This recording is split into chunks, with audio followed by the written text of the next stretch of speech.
પ્રધાનમંત્રી નરેન્દ્ર મોદીએ space સ્ટાર્ટઅપના CEO સાથે કર્યો સંવાદ.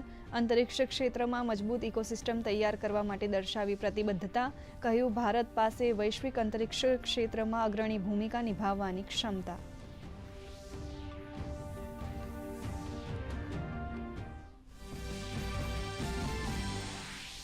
ભાજપ મુખ્યાલયમાં 2 દિવસ ચાલ્યું મેરાથોન મંથન. રાષ્ટ્રીય અધ્યક્ષ નીતિન નવીનની અધ્યક્ષતામાં સંગઠનની આગામી વ્યૂહરચના પર થઈ વિસ્તૃત ચર્ચા. આગામી વર્ષે અનેક રાજ્યોમાં યોજાનારી ચૂંટણી અને મિશન 2029 પર ફોકસ.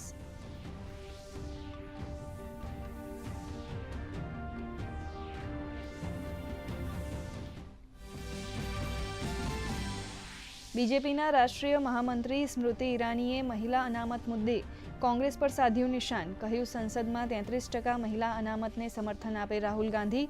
કોંગ્રેસ મુખ્યાલયમાં દુર્ગા માનો જય ઘોષ કરવાની કહી વાત.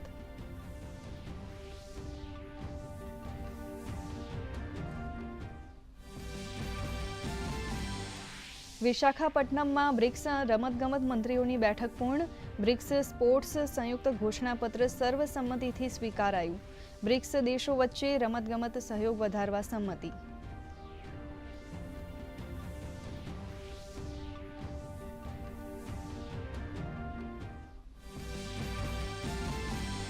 યુદ્ધ જહાજ નિર્માણમાં આત્મનિર્ભરતા એ સમયની જરૂરિયાત. સંરક્ષણ મંત્રી રાજનાથસિંહે 3500 કરોડના 5 પ્રોજેક્ટનો પ્રારંભ કરાવતા કહ્યું, સંરક્ષણ ક્ષેત્રમાં અન્ય દેશો પર નિર્ભરતા ઘટાડવી એ સરકારનો નિર્ધાર.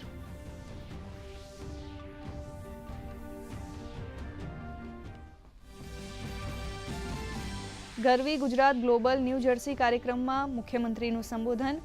ગુજરાતમાં સેમિકન્ડક્ટર ક્ષેત્રે વિકાસની છલાંગનો આપ્યો ચિતાર.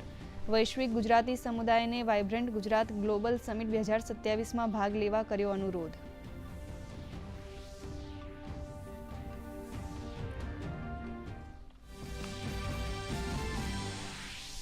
રાજ્યમાં સિઝનનો સામાન્ય કરતાં 4% ઓછો વરસાદ. સૌરાષ્ટ્ર કચ્છમાં વરસાદની ઘટ. રાજ્યમાં આગામી 7 દિવસ રહેશે વરસાદી માહોલ. હળવાથી મધ્યમ વરસાદની શક્યતા હોવાનું હવામાન વિભાગનું અનુમાન.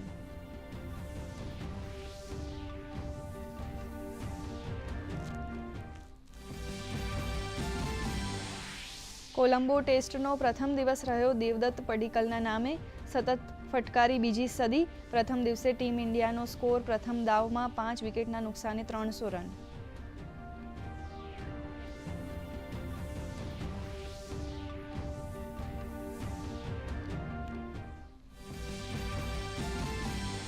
મહિલા હોકી વિશ્વકપમાં આજે ભારત અને ઓસ્ટ્રેલિયા વચ્ચે જંગ.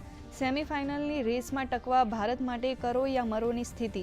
રાત્રે 10:30 વાગે શરૂ થશે મુકાબલો.